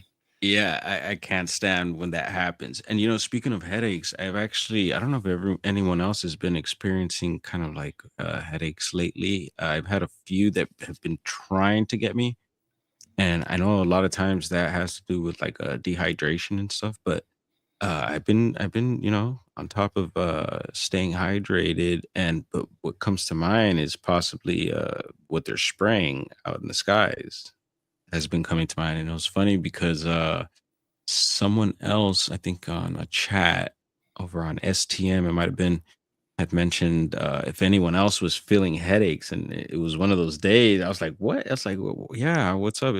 They were just like, "Yeah, they had been feeling like that too." But and I mentioned the stuff about the spraying, and they thought that was interesting. But Well, yeah, I don't know. headaches and nausea and all that stuff is signs of frequencies also. So I mean, you could be bombarded in your area with certain frequencies. And it could be just as simple as Wi-Fi in your house has changed, or your computer, or new computers putting off a different frequency that you're not used to, and your body has to adjust to it.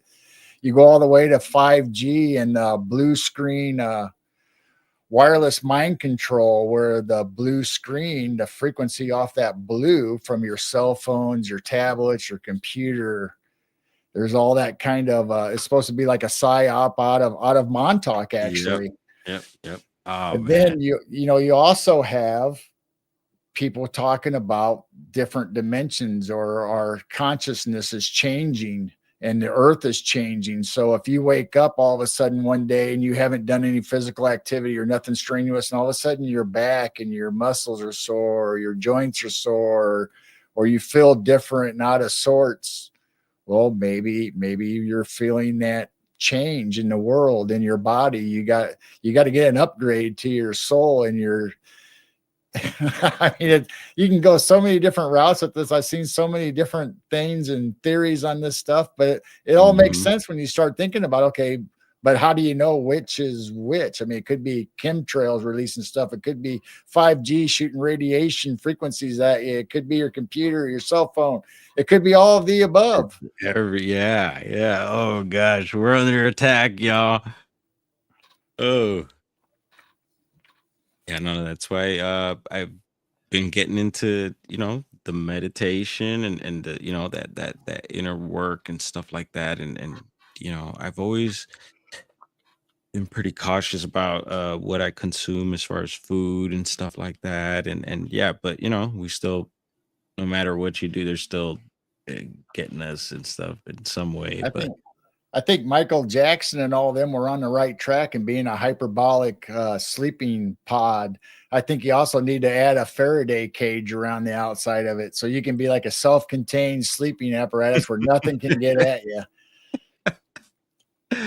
oh man, yeah. And so I wonder, is Michael in his cryogenic chamber? I mean, you hear all this stuff about him still being alive, and other people that have faked their deaths and living their life somewhere else or behind the scenes. And Yeah.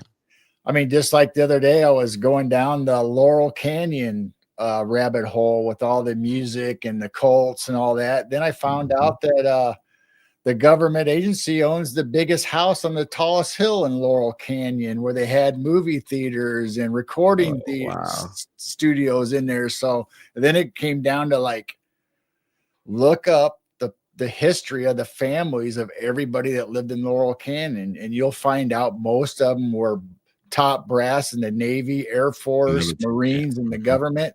I mean, Jim Morrison, we know for a fact because he brought it out publicly that he didn't like his dad, he didn't get along with him. But what if it was a psyop? What if Jim Morrison was planted there for the hippie movement? Mhm.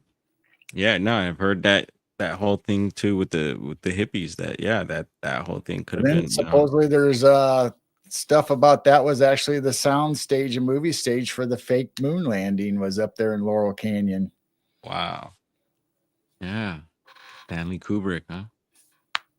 And then there's yeah, part of the moon landing also, I heard that they were really like underwater and stuff like that, Yep. some of the footage.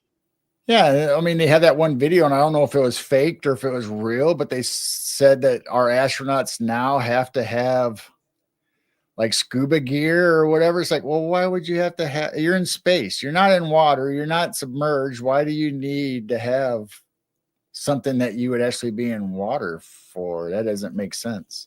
Maybe they gotta swim through the firmament. Oh, the firmament. Yeah, Yeah. that's true. All right, here we go. Diesel. I seen 33s. 33s have been popping up for me. People have been talking about them on shows. The 32s also. Let's see. Uh-huh. Oh, Yeah, I yep. know. Yeah. I've known a couple 33-degree Masons. I mean, they don't really disclose anything or say anything, but they Mhm. kind of give you that weird slant eye, like maybe he knows something. He's just not Mhm. saying it. You know what I mean? He Right doesn't on. answer questions, but at the same time, he kind of gives you almost confirmation, but not saying it. Yeah. And do you give them the Yeah. wink? I don't know the right handshake, but I mean, come on, dude, give me a little crumb. And you were mentioning earlier, I think it was when we were thought we were online but we're offline, that your dad knows masonry, right?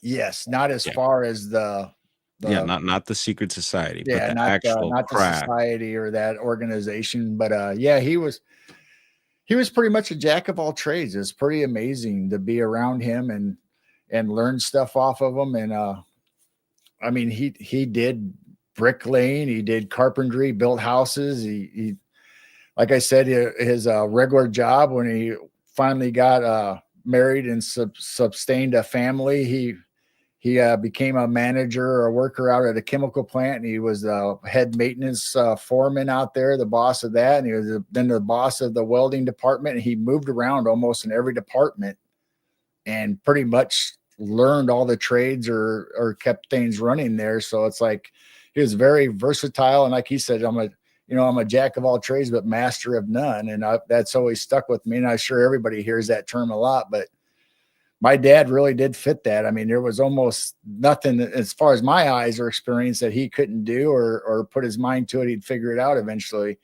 And he was one of those guys, and I never got this for whatever reason. He could do complicated math problems in his head. I mean, he didn't have to write it down. He didn't pretend to write it down. It's just like it just came out. He knew like division, times tables, algebra, geometry, all that stuff. He could just figure out in his head and just blurt it out. And it's like, does it never end? I mean, how do you perform or look, compete with that? Trying to be as good as your dad or be like that. Oh, And it's just man. like he's like outperforming you everywhere you go. But I was just so glad that I've picked up the little bits that I did from him. Good stuff. And yeah, speaking of math and all that, I had seen some app on Instagram the other day also that it was like a math app. So it's like an app that teaches you different types of math, and it's just something for you to do instead of scrolling around. Oh yeah. And they say it's good. Should be good for you. I could see that. I could imagine that. Who knows? Maybe I'll have to get that app. I'm not the greatest at math, but You know I what can what do.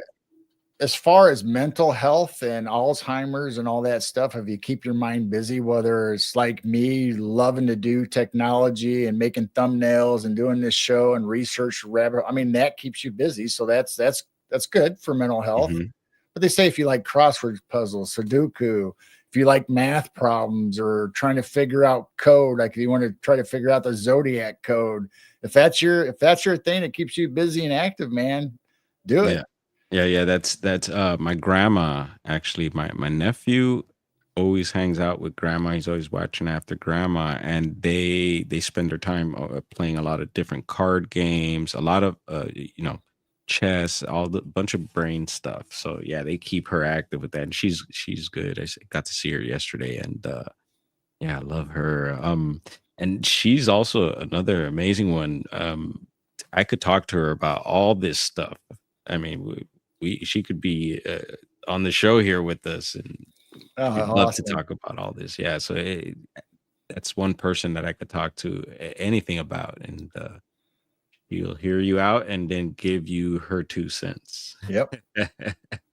And that's a neat thing. And I found that out with the older generation, older than my generation. I mean, I'm only 61 years old, so I'm not that old, but I'm getting up there in that generation. But my parents, it didn't matter what your religious beliefs were, what your political beliefs were. Yeah, you might have difference of opinion, but you didn't shut somebody out or didn't get mad at them. You didn't shun them or anything. I mean, you said at the I don't know. My dad was in the council for our hometown, and he would have people of the opposing party or different beliefs than him, and he would sit right across, invite him into our house and have coffee and coffee cake with them. And yeah, a lot of times people didn't have the same opinion or didn't agree with each other, but dad was able to see what he was saying, might not agreed with it or wanted to do that, but he could see where he's coming from and at least gave them that chance to air that opportunity or his grievance. And that generation seemed like they were more accepting of everybody. Yeah, well, and then I want to say I could see those qualities in you, Gerald, or Gerald. Yeah, that's super cool, man. I mean, and I think that a lot of times with talking to people, like I said, nobody has the same experiences. Nobody goes through the same troubles and woes. That they might have stuff in common, or somebody might have a totally unique experience. We don't know what they go through unless we were there and experiencing it with them. And it affects people different ways. So you can come on our show and tell me the sky is black instead of blue. It's like, I don't know. Maybe it was when he saw it. Maybe he was experiencing something. I don't know. Tell me your story. I want to hear it. I want to know what it is. I might not agree with you. I might still think the sky is blue or sometimes green or whatever I see. But that doesn't mean you didn't experience that or that's not what you saw. Right.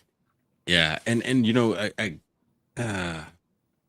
gotta keep that in mind a lot when I'm listening to other people's accounts and stuff like that. Because yeah, a lot of times you hear stuff and it just doesn't sit with you, right? Good evening, Barb. Um, and like you gotta process it or whatever. Um, but yeah, I think there's got to be, like I mentioned earlier, about more the compassion and understanding, and these things to be able to process stuff, and then you make up your mind whether you agree or believe in it or not. But yeah, it's something that I gotta um I do practice and I keep in mind too, because yeah, there's a lot of stuff out there that I hear also that is just like, yeah, I can't, it's just not connecting with me, Right. and mean, and so whatever. You also gotta figure in the 1800s and even into the like the early 1900s, that people that had paranormal gifts and stuff were committed to psychiatric hospitals because they thought they were crazy. It's like, no, that doesn't exist. It's just imagination in your head. So somebody that had ESP or somebody that was able to channel or mediumship or whatever, they were condemned, the crazy one in the family, and a lot of times they were committed. So they spent their time in a mental ward instead of researching your gifts or see if this is actually a possibility, or just believe them and see what happens. I mean, that's all you got to do is just give somebody a chance. Say, all right, I don't know if I believe it or not, but let's go down that avenue. Let's see what happens. Yeah. And I feel like a lot of us are now these days. Yeah, a lot of us are becoming more open to things. And even some people I'm noticing, like myself, is yeah, it's like at first you're not accepting it, but if you give it a chance and do some of your own looking into whatever it may be, you start learning that, oh yeah, like me, for example, Dogman right now, like to me, I'm not big on Dogman. I don't go looking for it or anything like that. But the more I hear about it, and I do feel like something's up, like there's possible like mass hysteria with all the accounts going out, and you were hearing. But when you do look into it, there's stuff there. There is something there, and it's Right. just like, oh shoot, like wow, that there. I Yeah. mean, we know. I'm assuming you're the same way as me. I mean, once you open that door and you start realizing what's going on, say like a picture of the bushes where you think Bigfoot's in it. Sometimes I see it, sometimes I don't. So I mean, the more you're exposed to it and the more you study stuff like that, and the more experiences you have yourself with Bigfoot and experiences, they start to allow you to see that. I think it's something that they actually let you see. You can see a photo 5, 10, 20 times and not ever see anything. And then once you have that connection, then all of a sudden it's like, man, I can't believe I didn't see that. Where was that Right. the whole time? It's the same picture. Mm-hmm. How did I not see that? Yep. Yeah, no, that's happened to me.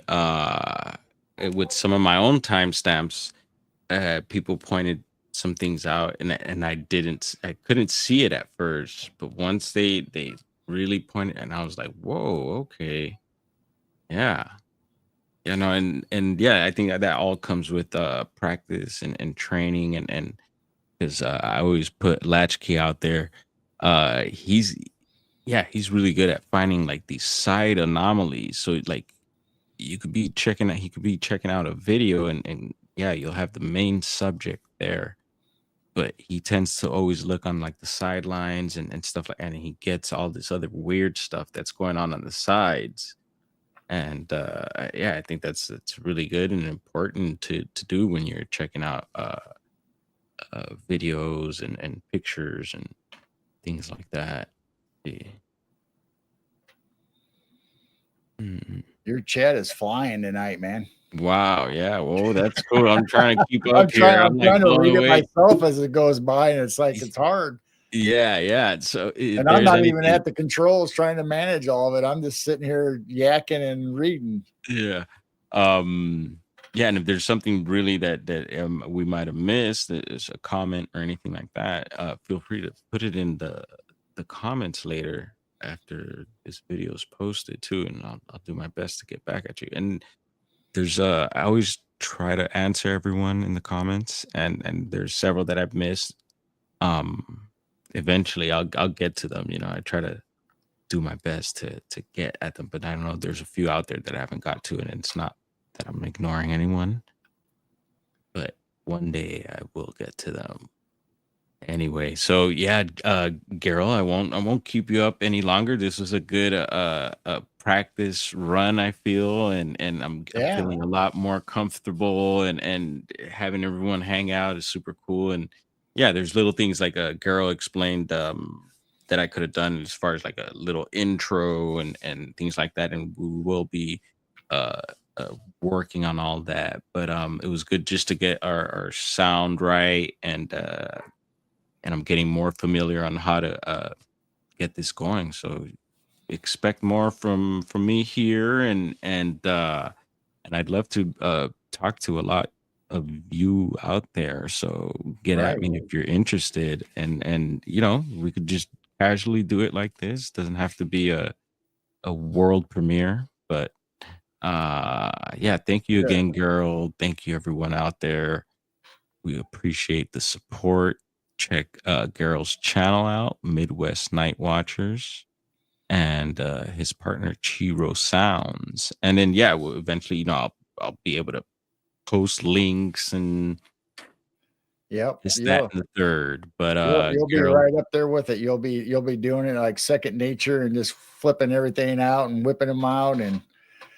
But I mean, if anybody in chat, wants to get a hold of us, it's Midwest Night Watchers at gmail.com, sending me an email or come in like Brown Dwarf says, leave a comment on one of our shows. We'll see it. We'll get the notification, or if you have experiences, get a hold of Brown Dwarf and send them your experiences or stories. And you don't have to come on, or you don't have to show your picture. You can stop your camera. You don't even have to show your face if you don't want to. You can just talk and have fun. And yeah, and yeah, but we we are won't interested. ever know if you don't tell us. You have to tell us. Reach out if you're Yeah, interested in the subject or have something, an experience that you'd like to talk about. Let us yeah, know. pictures, videos, or anything. Yeah, reach out. We don't bite too hard.